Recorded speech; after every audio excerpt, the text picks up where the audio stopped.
안녕하세요. 법대로 내 맘대로 박찬계 법무사입니다. 제 영상이 유익하셨다면 구독을 꼭 눌러주세요. 오늘 제목은 금전 채권자는 공유 지분 경매가 아닌 공유물 분할 청구권을 대의 행사할 수 있을까요? 입니다. 채권자는 자기의 채권을 보전하기 위하여 일신의 전속한 권리가 아닌 한 채무자의 권리를 행사할 수 있습니다. 즉, 금전 채권자는 채권자 대의권을 행사할 수 있습니다. 공유물 분할 청구권도 그 행사가 공유자의 자유로운 의사에 맡겨져 있어서 공유자 본인만 행사할 수 있는 권리라고 볼 수는 없으므로 채권자 대의권의 목적이 될 수 있습니다. 그러나 채권자 대의권의 행사가 채무자의 자유로운 재산관리 행위에 대한 부당한 간섭이 되는 등 특별한 사정이 있는 경우에는 보전의 필요성이 없으므로 채권자 대의권 행사가 인정되지 않습니다.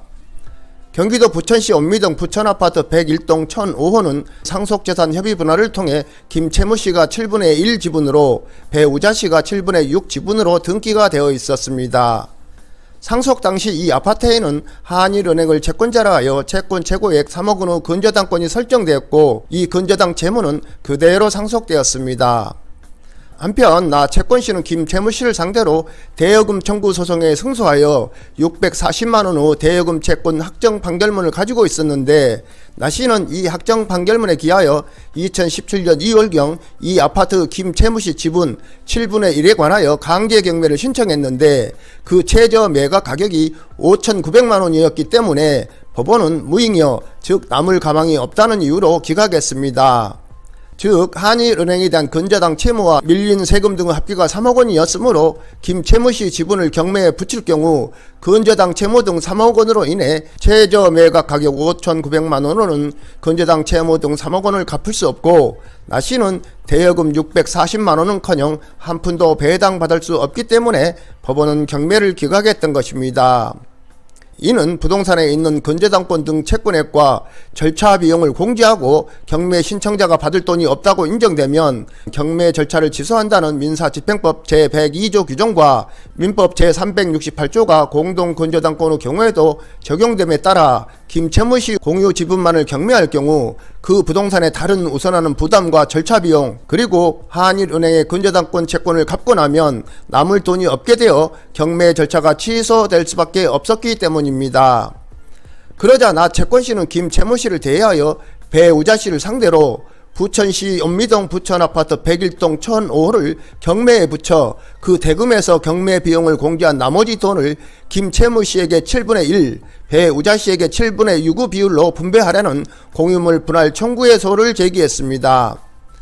이 소송에서 승소하면 나씨는 김채무씨 지분에 대한 경매가 아닌 이 아파트 전체를 경매에 붙여서 대금 분할이 이루어질 경우, 만일 유찰 없이 경매가 종료된다면 이 아파트 낙찰가는 김채무씨 지분 7분의 1의 최저 가격 5,900만원의 7을 고밤에 따라 4억 1,300만원이 되고, 여기에 근저당 채무 등 3억 원을 빼면 1억 1,300만원이 배당액이 됩니다. 이로써 배당액 1억 1,300만원 중 김채무씨 지분 7분의 1에 해당하는 금액은 1,614만 2천원이 되고, 그 결과 나 채권씨는 대여금 채권액인 640만원을 충분히 배당받을 수 있게 된 것입니다.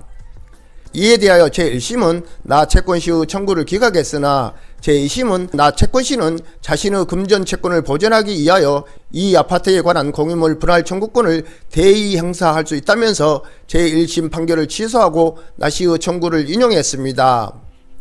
배우자씨의 상고에 따라 대법원 전원합의체의 다수 의견은 채권자가 자신의 금전 채권을 보전하기 위하여 채무자를 대의하여 부동산에 관한 공유물 분할 청구권을 행사하는 것은 채무자의 자유로운 재산관리 행위에 대한 부당한 간섭이 되므로 보전의 필요성을 인정할 수 없다. 따라서 극히 예외적인 경우가 아니라면 금전 채권자는 부동산에 관한 공유물 분할 청구권을 대의 행사할 수 없다고 보아야 한다.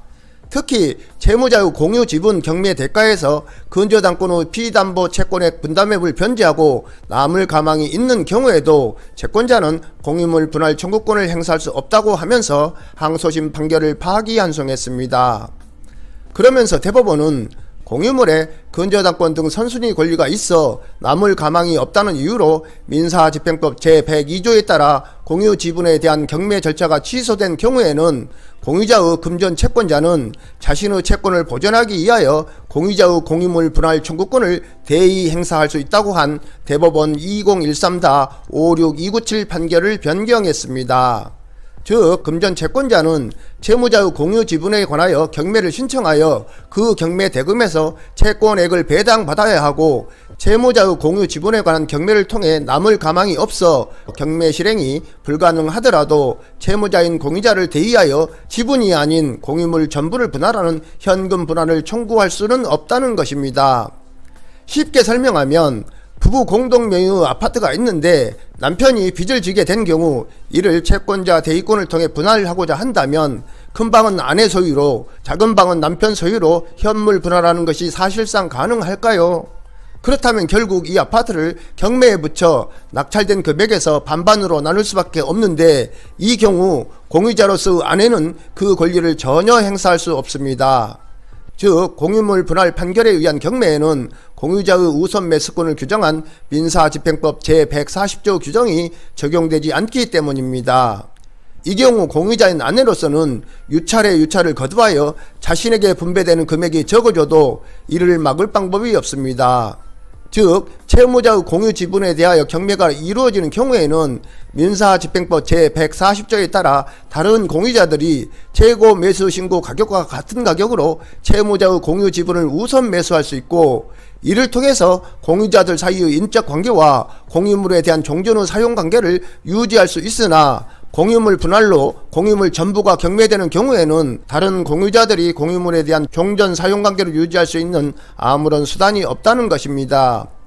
이러한 현실적인 고려 등을 종합하여 대법원은 아파트 등 집합 건물의 경우에는 대금 분할 방식의 공유물 분할 청구를 허용하지 않는 것으로 이를 허용하던 종래의 판례를 변경한 것으로 판단됩니다. 오늘은 여기까지입니다. 감사합니다.